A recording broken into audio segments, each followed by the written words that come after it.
Hey guys, let's start. In times like these, being a citizen is a big job. Thank you for joining us to celebrate the virtues of self rule and debate the state of our republic. Welcome to the Citizens Prerogative Podcast. This is the voice of your nerdy host, Michael Piscatelli, and we are blessed with a co host whose passion for our republic precedes him everywhere he goes, Raymond Wong Jr. Thank you. And I just want to be extremely clear. We did not block the Suez Canal, but we did identify the risk. Great. This is episode number 20. We're in season 2. And we think the name of this is going to be Decentralized for Resilience. Perhaps for resilience sake. Raymond says for human sake. So just as a nice little prelude, thank you, Ray. We're going to dive back into decentralization, the value of it. We're going to talk about the risks and the problems that we're already seeing and experiencing with the centralized system that's been set up since Bretton Woods after World War II. So we'll talk about it from a business perspective. We've also got some topics related to food, which is near and dear to every human and citizen in the country. As well as the typical geopolitics and maybe harp on the environment a little bit. So that's essentially the rundown, and then we're going to dive into it. You said it, Ray. I think I got us right into it, right? Like, yeah, thanks. Like, Suez Canal is where we're kind of jumping right in because there's no. I realized at some point last week, when that incident happened, I said, "Oh, geez, this is an example of centralization risk." And then I thought, wait a minute, did we have our recording before or after? Because we actually spoke about centralization as a risk for the United States, but I don't think we got really too deep into why it then translates into a risk for the world, right? So what we need to realize is the Suez Canal has shown us something. The model of centralization has some inherent risks. A ship getting slightly bent out of shape and getting nudged is now bringing the global trade network to a halt. And that's because the global trade network is centralized. Where do you think they got that idea, Mike? This thing was put in place mostly by the United States, but especially the United States, the UK, Europe, Russia after World War II. And it's interesting because you just think at the high level, consider the fact that the United States was the only major country in the world that didn't have war on its shores. We still had factories. We had workers. We had money. We had made so much money off of selling wartime materials. Like we were the preeminent power structure that existed on Earth after World War II. And I can't emphasize that enough. Europe had to be rebuilt. Russia had lost a huge number of people, just to say that. Japan had to be rebuilt. China is a whole nother story. We'll take that up later. But if you think about the entire world basically being decimated, and our factories were there to save everyone. And so the whole idea of globalization, the way it's been instituted, has always had our finger on the scale, so to speak. If you think about that saying that I probably have brought up 5 times in the podcast series that's gone on so far, with great power comes great responsibility, right? So when the United States was in that position of ultimate power, right, what did we do with it? And unfortunately, the oligarch was already well established, so it was none of our concern as citizens, right? We really had no say in how the new world order would go forward after the world wars. It was the people in power, and unfortunately, centralization was the model. Everyone thought, hey, it's really good. Centralize the monetary system, centralize the production chain, centralize the club and the exclusion. So what they were actually practicing is the mechanized segregation that the United States is so good at. They just employed it at a global scale. So when you control all of the strings, right, the inherent nature of your exclusionary system, which we all know exists post social justice, right? So if the United States itself, within its own people, has a systems of checks and balances to keep people down. It's happening at the world stage, right? So this centralization also becomes a point of control. And it's why China is able to manipulate us so much or affect us. Our centralization has made us vulnerable to China's seas. So I think that's the issue, is that centralization is good for everyone at the top and nobody at the bottom. Yes, it did a great job of elevating a few over the many on a global scale, for the sake of profit. Profit first. Well, let's go back to history. It's one of my favorites, right? I think this is a good place to travel back in time. And, China is going to have a strategic advantage over us always. And we have to realize that as a nation. It's the days are over where our sheer power and brand is enough to put fear into people. They now have they see our card and they understand that we're not sure how to play our hand yet, or how or why. So people are going to challenge us. In that sense, we lose the strategic advantage, ladies and gentlemen, because China has home court. Okay, the entire rest of the world is neighbors with China. So logistically speaking, centralization is a risk because we modeled it, and China is now taking the worst parts of it and pushing it at a global scale. And just as a couple examples, right? The Three Gorges Dam, we should have seen it as the first example of them trying to really take a foothold in the region and control it. I'm sure a lot of those military ships are coming out of that Three Gorges Dam project. Damn sure. I don't know if there is anything good about centralization, but I promise you, I am trying to find it. But it leads to bad things. Centralization. So China is playing an old card, and that's the good news, ladies and gentlemen, is that they're not trying anything new because they don't necessarily have. Communism doesn't breed a creative society, and that's the good news for us, right? So aside from building a wall, which it shows here in the United States, we've gotten away from creative and arts and such, and we tried to rebuild a wall, which is not a creative idea. Same thing in China. They are rebuilding the Silk Road, right? So they're investing in their ports and their ships. Well, ladies and gentlemen, China already had the largest fleet at one time. They already had a powerful fleet that crossed the oceans, and they burned it and they sunk it. They invented the gun. Okay, they invented the gun, and then eventually were taken down by the Europeans. Like, how do you invent a weapon and then not successfully utilize it? So, in that sense, we have one thing going for us, is that we haven't done anything new or innovative, but neither have they. So, we really need to step back and look at centralization as a key risk, because they're just doing what we did. And now it's just two of us, right? We have two centralized systems that are basically going to compete when if China turns that dial. Yeah, that's exactly right. And they see it as, them versus, well, everybody always sees it as them, ourselves versus the world, unless you're working, collaboratively with other countries. As far as centralization and the values of it, I mean, it is valuable, but it's a tool again, right? It depends on how you use it. And so we won't go into the value proposition side of this, because really we're just focusing on what's happening right now in the world as far as globalization is concerned, and also the geopolitical aspect of that, right? You mentioned that there's essentially two emergent systems that China's been steadily working on with Belt and Road, to compete, to throw its own weight, and partially because of the the superior position, or whether you want to argue who has advantages or disadvantages with international trade deals that get cut.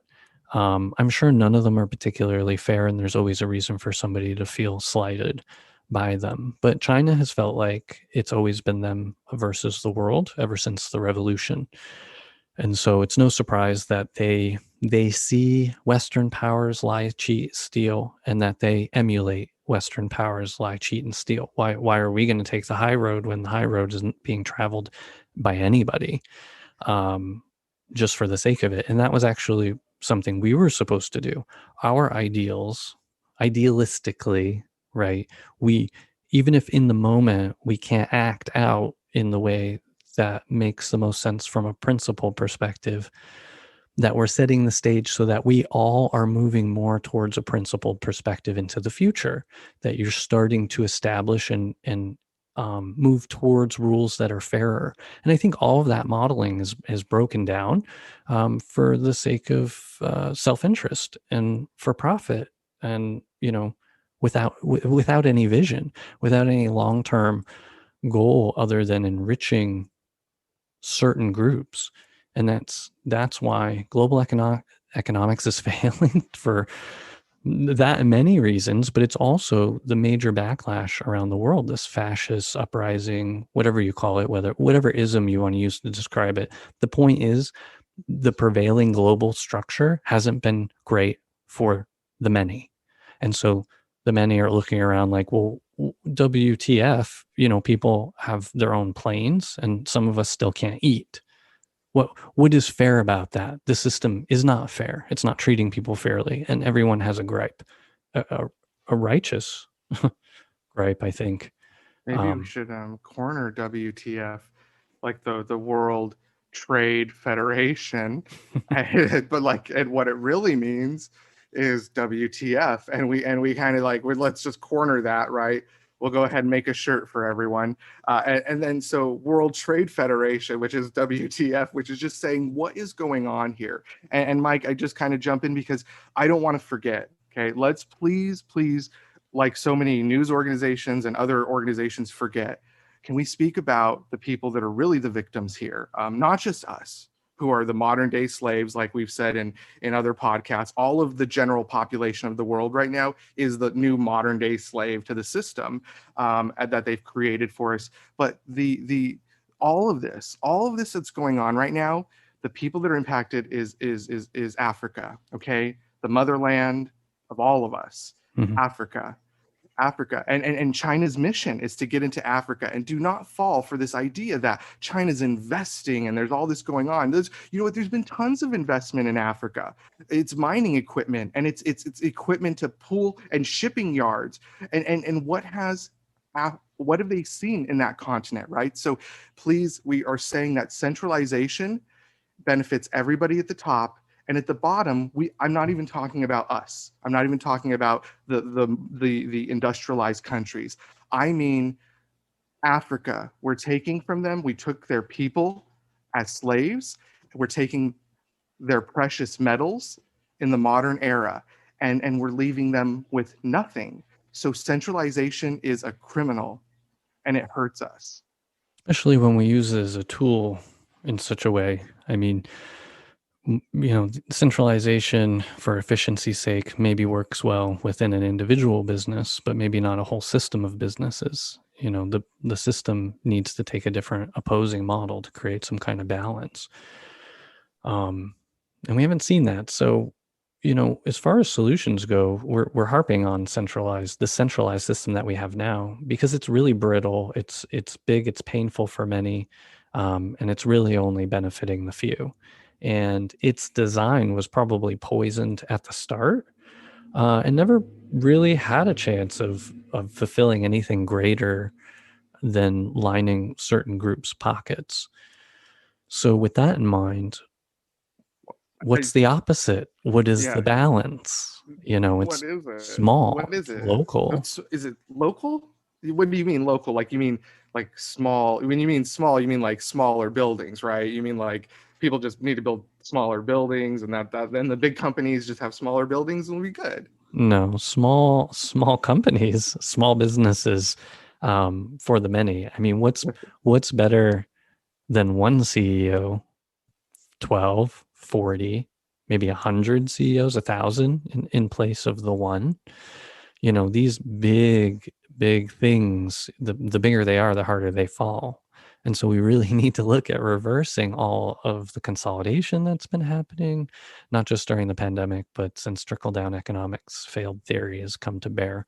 on our shores. And it's everything from economics. We already touched on energy not too long ago, so we don't need to talk about how poorly maintained or the grid is old and it solved an old problem. We need to update, revise, replace how we do energy, also food. So I think today we're just going to focus a little bit on small businesses again, because that's the broadest swath. And then we can talk a little bit about food, or a lot about food for human sake. And every citizen in the country, I mean, that's what you run on. It's your fuel, quite literally. It's what your body is made out of and what your cells regenerate itself using as building blocks. So, but small business, Ray, I mean, thousands of CEOs, more than we have now. Sounds great to me. It's such a strange idea. I suppose that's where it started, is that originally America was built for many CEOs, because we surely have more buildings of little legacy headquarters around than we actually have CEOs now. And I think that this strange thing happens, that you have to have a market, let the market decide, right? But what if there is no market? If there are only, if there are only Or if 500 the market's companies, rigged. It's or easier the to rig market when is there's rigged. fewer companies. Sorry, I didn't mean to derail you. No, no. I mean, that's exactly the point, right? If the market is rigged, and that's the point we're saying, is that we're not saying that this is wrong, this isn't the way it should be. What we are saying is that in diversity and oversight, the more players, the more difficult it is to have a great coup. The more difficult it is to do what Michael said, rig the system against you. That's the point. So bringing down the temperature, making it smaller. And I'm sorry, that means that you can only make $1 billion a year. Some CEOs, I'm sorry, like maybe that's all, because it just doesn't make sense to scale much bigger, because taking your company larger would damage the environment, right? Amazon moving to its model and taking out the mom and pop stores means that instead of large inventory boxes and pallets being delivered to store doorsteps, we have tiny boxes going to thousands of doorsteps. That doesn't have an impact on ecology. All of these new trucks, Amazon trucks cruising the neighborhood. You know what kids are going to have memories of now is those Amazon trucks and these UPS trucks and these FedEx trucks. There was nothing like that when I was younger. Why? Because all of that was more controlled at the local stores. Yeah. And what you were getting in the past was probably a far better product or a higher quality product, rather than this molded plastic that was shipped across the ocean from China. And I'm not Or knocking what China produces. That's Mhm. just an accurate description of us pumping oil out of the earth to create a toy to ship it across the ocean with more oil, Right, put right. it in a box that we used water to create that we need to drink. Never mind those plastics. But this is these are all, and you can go on all day about that centralization challenge. But Yeah. you may we want to remind everyone, because we are here to talk about citizens' prerogative and how you control it, right? How you control it. So how did we get here as citizens? At one point, remember, you can look at our previous episodes if you did not hear this, but the government systematically eliminated competition and currency and banking and all of the above, right? The centralized bank as we know it today came about. But originally, the states had their own currencies. Everyone thinks cryptocurrency is this new great thing, right? But they were kind of doing it, and they were doing it with precious metals back in the old days. They had individual currencies. There was no centralization. And why did that create a problem?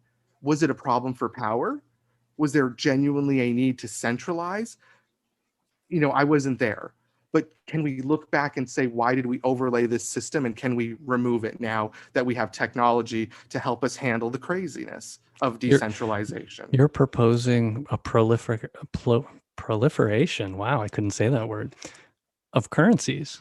You want to see competition in currencies more so, even within the United States. Is that the alternative you're putting out there? I think what I'm saying is I'm waiting to see if the government decides they're going to attack crypto.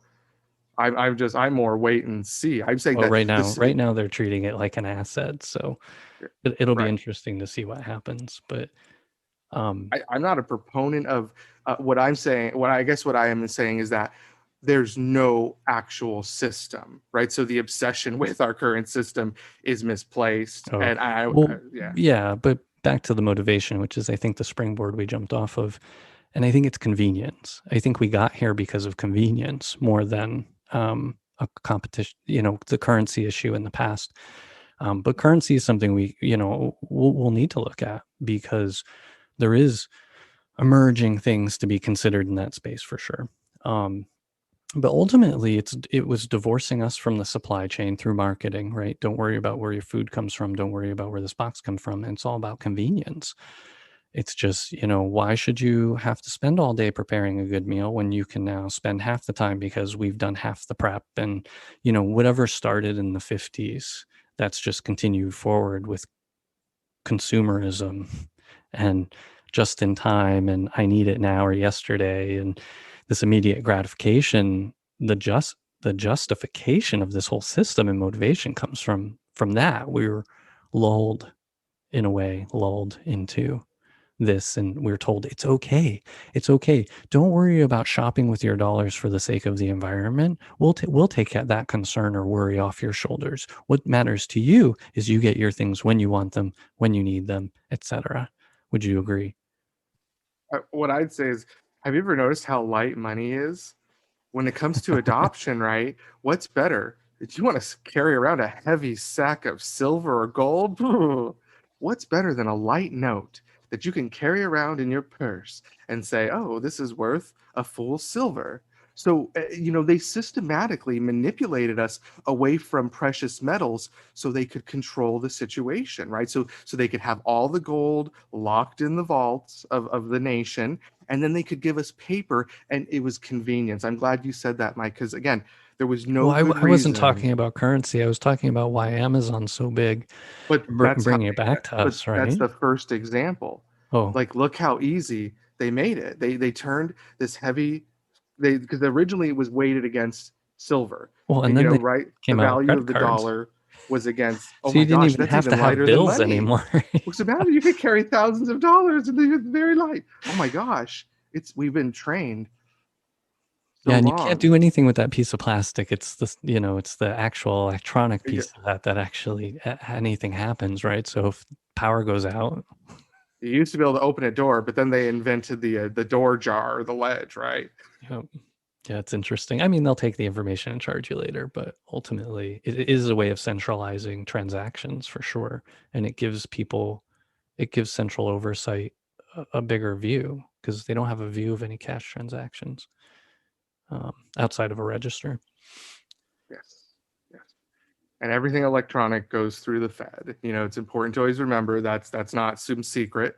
If you do your research, you'll understand that besides the paper that we exchange to each other, for the most part, the Fed has control and eyes on everything we do through the established payment networks.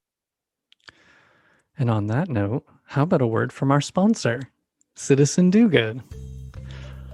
Fulfilling a dream where all possess an intrinsic love for self-rule that is reciprocated with free speech and equal justice under the law? Citizen Do Good values this promise and all of the amendments to the Constitution, this including the original core documents.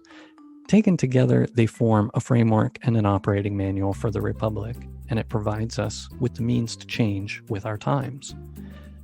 The time is now to deeply re-examine our current implementation of governance for the dawning of a new day.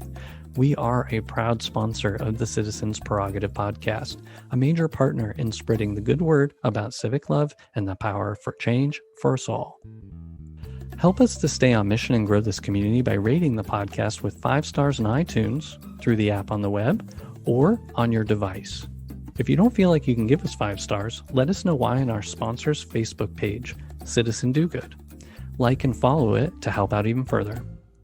Also, make sure you join our newsletter at citizendogood.com. You'll get updates every couple of months on all of our antics, not just the podcast. While you're there, check out the shop, which has your favorite merch and provides a way to make a one-time contribution to help us pay for production and hosting. Feel free to share any suggestions you have directly through the Contact Us page. Thanks for your support. So I pride myself on being a productivity expert. I've done it for my career. I was productive myself, and I force people to be productive all the time. But now I use my powers for good. I promise. I try. But I think that being that, I've really thought about this Suez Canal situation, and from what I understand, it's disrupted about 20% of global traffic, and so it seems like the best thing to do, now that we've learned our lessons, is maybe we should bring 20% resiliency, back to stateside, just in case one canal blocked causes 20% of world production to fail. That's crazy, right?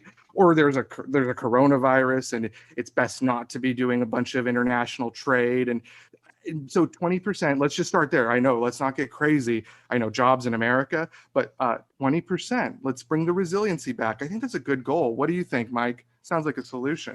100%. Yeah. We need to be building things here, consuming things here, producing and spending our money in our culture and our society, and in hopes that the better lives that we build here for one another becomes like the model for the national stage, and we can finally put to bed that age old strong arm requirements, like, oh, you need to have an authoritarian state in order for it to survive. No, we're really smart humans. We can figure out how to do this together. We always um, have. we always have. And Yeah. and especially on the ground in communities, when we remember that we do depend on one another. Marketing has divorced us so much from our neighbors, from our butcher, and it's affecting our lives, it's affecting our health. We'll talk about nutrient density and food quality and making sure that you pick things when they're ripe and eat them when they're fresh. That is how we evolved. That is how we're supposed to have nutrients, and that is how it's easy to maintain healthy BMI. It's healthy, to go outdoors, and we won't talk about exercise and all that because that's a separate thing. I mean, I think Mhm. food is fundamental. Food is fundamental, and if you are eating nothing but Big Macs, no amount of exercise is going to give your body what it needs to survive. And I don't mean to pick on any one type of thing, but that's just, conceptually the thing is that's the big fast food, right? The maybe biggest example. I just want to throw out a study before I turn this over, but the UK just wrapped up a study, and they were looking at the prevalence of Alzheimer's and how processed and unprocessed meats play a factor in whether or not people exhibit, more or less symptoms, or exhibit the disease more or less. Long story short, men of a certain age, similar age in the UK, working class, overweight, ate breakfast every morning, and they studied the men who had, and they all have a genetic predisposition to Alzheimer's. So they feel like they're looking at an Alzheimer's group, essentially, whether they exhibit symptoms now or not. During the study, they gave them all they consciously changed about the diet. Who knows what else happened? Diet's difficult to study, but some would eat sausage and some would eat unprocessed meats, like, maybe a traditional steak just cooked, cut and cooked. No processing to it, no sausage making happening, no preservation activity, above and beyond what's relatively natural. Come to find out from this study, is that the people who ate the processed meats had a severe, marked, noticeable increase in prevalence of Alzheimer's and development of Alzheimer's and progression of it, versus the people who ate unprocessed meat in moderation. Actually, their health improved a little bit during the study. Not only did they not increase their prevalence or symptoms of Alzheimer's. So what we eat, how we eat it, when we eat it, where it came from, are vital. Talk about the food waste situation we were talking about earlier, Ray. I mean, our system isn't designed. This is an area where efficiency should be applied, right? It's a small system. It's tightly closed for a specific purpose. Distribute food to hungry people. And guess what? We probably have more than enough, don't you think? Well, let's talk something that touches every citizen, okay? Something that everyone knows, everyone's willing to talk about, and personally probably has a relationship with: potatoes. Oh my God, yes. Michael, potatoes are being dumped in the ground, tons of potatoes. So, folks, you have to understand the potato story is a complex one. We don't have the time, but I'm going to tell you the brief story of Mr. Potato, and not the one that the propaganda groups are trying to spin up. I'm talking about the potato, our friend. So, as our grocery stores started to centralize throughout the 90s, and we all saw it, right? I know that your grocery store has the old name that you remember, but behind it it's another centralized grocery store. So as these grocery stores are centralizing and all the mom and pop grocery stores are going away, the potato is under attack, right? Because then they got to make sure that their supply chains are very clean, and their inventory is very clean, so they only want a couple types of potatoes, right? So now our supply Retail chain is grade. limited.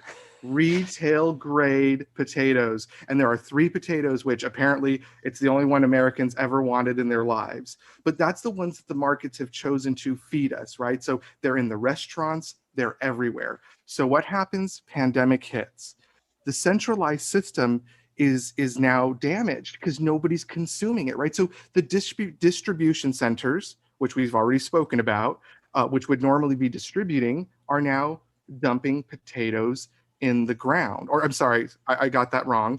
It would be nice if the distribution centers, the corporations, the big money would take care of it, right? The farmers are responsible to dig their own holes and dump tons and tons of potatoes in these holes and bury them. Why? Because there's no way to get these many potatoes out to the general public because of centralization. And the distribution centers, well, why would they take them in and distribute them with their trucks if there's no profit? So they leave it on the farmers, and farmers across Idaho are bearing tons of potatoes, which, by the way, are a resilient plant and could be distributed for the betterment of everyone. Mhm. But the farmers feel sad in the middle because there's no way to get it. How would they get it to everyone without the distribution network It's that's insane. centralized? Yeah. It's like I think of it like a leaky water system in an old city. As long as you can maintain enough pressure, it doesn't matter how much water you lose. Right? Oh, sorry, you killed me. Yeah, You know, we're not going to replace the they pipes measure. just because they're leaking. We just need to increase the pressure. As long as people get their water, that's all that matters. And so Well, you that's what's see some happening. It issues falls there, right? apart. Well, we're starting to see that in some of these cities. I think in a couple instances where the pipes do burst, and Mhm. because they just keep putting water pressure in, like it's just a really The power large. system is the same way. It's also not designed for efficiency, but it's a massive centralized distribution system. And they just have to mega energize the lines because there's resistance, right? There's heat. So the electricity only travels so far. We haven't found that zero resistance material yet, but copper's close. So we're sending power and we just charge lines to the highest amount we can so that it just achieves the coverage. Although majority of that energy is wasted in the lines in the distribution network to begin with, and then you think about one power line or a transformer for a neighborhood that steps down the voltage so that you don't fry your home's electrical grid. That goes out and then it takes out a whole bunch of stuff because it's just this massive like output of energy just to get things electrified. There's nothing smart about it. There's nothing resilient about it. It's just we this is 1.0. I mean, we built all this stuff with like New Deal money way back in the day. We're talking about post 30s, 40s, before the war type stuff because we used a lot of this stuff. The freeways, those were Truman. I mean, those came later. I think the interstates, those came during the 50s, 50s, 60s, something like that. Heyday, go head out on Route 66. But we have all these really old, massive centralized systems that just are way outside their lifespans. And food distribution is falling apart and people are starving. And we need to redesign. It's time for us to go local more often in more places. We got to figure out how to So do that. And diversity is key. You said we have it's one type of potato, two types, no, three types of potatoes. We need to have more types that grow in different climates because we don't know where the climate's going to go. right, right. More. That is a good good rant. And it Sorry. gets us into no, that's what I want from you more often. And this is where we want to get into the environmental sustainability and jobs through community investment, right? Like so when we get down to it, and I hope you all know that I don't feel like, and this isn't even on purpose, I don't feel like Michael and I are throwing around moving targets here. We really believe that a small business investment is needed. I'm pro stimulus. I'm pro all of this money that is going to the front, but it needs to come to the front. It needs to do a full march to the American people. Like, let us vote with our feet. Yes. And let's deleverage the risk on the small business side. We have so much insurance, we have so much care and tax cuts for big companies, but so little help, so real, like real help, real assistance, or real floor for small businesses. Now, if you give every American a floor, you give every small business an opportunity to start and to grow. I, I always worry that we, focus too much on complaining about what's going on. So I know Yeah, we're being really good about timing today. So I'm gonna try to put us on a bit of a rant on some solutions. So here's my perfect. thought. Bringing 20% production into the US is going to be difficult. And frankly, companies would probably fudge it up because they don't know what they're doing. Big companies. So I don't think we should bring 20% in, like you open your factories again and dust them off. No, no, no. You bring it into small businesses. You have local businesses manufacture your product, just because you're already outsourcing it to a third party in China. So what's the risk if you do it in the US, right? So 20% small business. So we restrict it. You have to have resiliency for products and services that are essential to the US economy. And you don't also make it your own company. That resiliency makes sense to me since we've already been practicing it in other nations.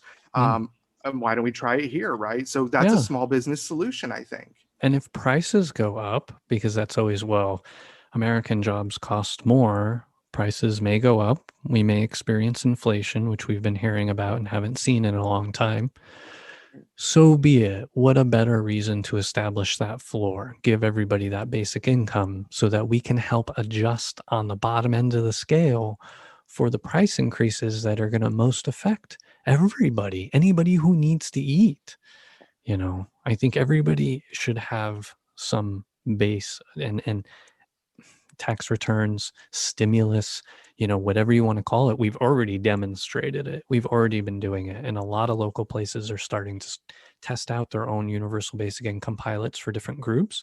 Those are all private donation funded. I mean, I'm talking about expanding earned income credit. We're talking about earned income credit, other mechanisms that already exist for giving people a stimulus check every month. And and then people really feel a little bit more safe, a little more stable. The economy can move at a fundamental pace, and small businesses may feel like they can take more risk, or more people can throw their hat into the ring. And that's even without adjusting, looking at the tax burden on small businesses for hiring employees, et cetera, right? There's a lot of mechanisms, a lot of controls we have to help spur local growth for communities coast to coast in this country. You provide locally, you give locally, you invest. And if you can't do it, you distribute to the citizens on the ground that know best how to use those funds.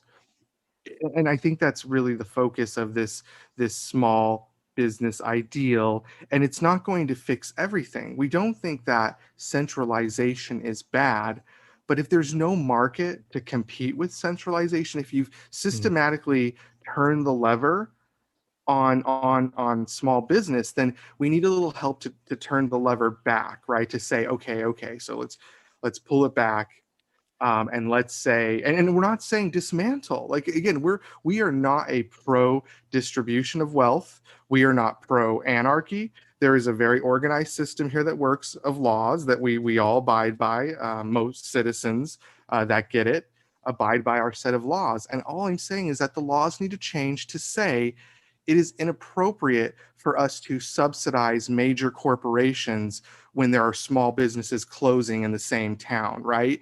There should be small businesses opening as Walmart opened. And I know we already failed there, but it's the best example where I can say where we know statistically there was an impact on the small business environment that existed, right? You tell me otherwise. This is the only group that acutely affected the small businesses across the United States because they moved into small towns where they would operate at a loss even.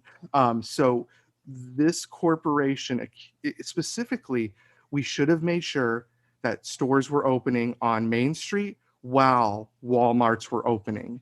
And that takes it's not a matter of we don't have the money. Again, it's priorities. We've said that time and time again. It's priorities. I Yeah. bet you the Walton family or whomever is involved, they have a bunch of tax cuts right now, folks. They're one of the richest people in the world. They don't need their stores to do better. No, we need people to be able to do better for each other and their families and themselves, not necessarily these companies. Real And pioneers of I think centralization, throwing in there, Walmart. That's real pioneers of centralization, Walmart. But you're yeah, right. I'm just And saying. the competition side, I don't want to throw you off No, please another continue. direction, but because I brought up something that's like universal basic income, I just want to throw out there that the healthcare is the other side of that coin, for people, right? And I understand actually the other side of the coin of healthcare is food. So healthy, local, sustainable food production, right, will 100% better than any pharmaceutical medication out there is good food, that's grown well and picked and eaten local and all that, right? You flip that coin. But for healthcare, everybody's going to need it, right? And you don't, and especially for mental health issues, because we have such a sick system that people have a hard time adjusting themselves to, quote unquote. But ultimately, everybody needs that healthcare as well. It's not just giving people money if what they need is healthcare. And so that has to be available, and whether it's increasing competition by having a single payer option added to public, markets, and then again on the tax side, providing people the offset to help them cover it if they don't make enough money to pay for healthcare. I mean, we have all of these mechanisms today. It's a matter of tuning them towards a different purpose than for profit only. You can make profit and not profit only, right? Profit and health, profit and the betterment of society, profit and People. people. Profit and people. Let's try to coin that. We think so. Maybe on another shirt. This is the shirt episode because I've spoken about them twice. Profit, people. We got to change it up, right? So it's really that, and I like where you're at. So one thing I want to remind the people is that our government has the power. So it was not spoken about a lot. It was controversial for a little while, but there was a talk about liability limitations in regards to COVID, right? So the Yes. federal government was talking about saying to your employer, hey, it's okay if your people get sick. It's not going to be your fault, right? So if the federal government has the ability to limit or talk about limiting that liability, that same government has the ability to say to all landowners, you are not allowed to have an empty lot. You have zero liability for anyone that opens a garden on your lot. So if you designated a public garden, zero liability. Whatever happens there is related to, the maintenance of that garden. That is not, if somebody falls and hurts themselves, you as a landowner, we understand as the government, that's where the government can come in and help small business Mm-hmm. and communities, right? Not limiting liability for our employers.